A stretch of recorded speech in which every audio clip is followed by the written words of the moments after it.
Hello mga mi, magandang araw sa inyo. Ayan, vanilla chiffon naman tayo for today's video. Ayan, so konting kwento lang no, habang tayo gumagawa ng cake natin. Nakakatuwa lang kasi itong couple na to, sa akin din po sila nagpagawa ng kanilang wedding cake. Yes, and nakakatuwa dun is yung pati yung sa birthday ng anak nila ay ako rin po ang gumawa. O diba nakakatuwa?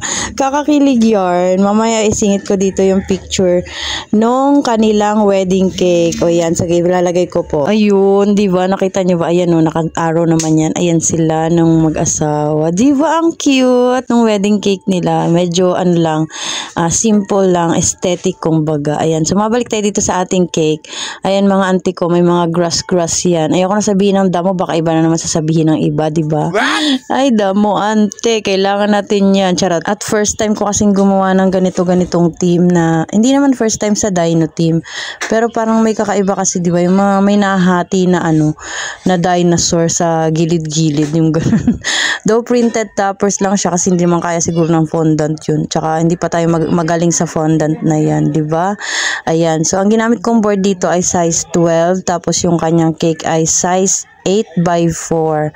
Ayan, medyo matangkad siya kasi hindi ko na siya tinabasan mga auntie ko. Ayan yung sinasabi ko na hati ng katawan ng dinosaur. Ewan ko ba saan nakuha na team yan. Sinakita ko to sa Pinterest eh.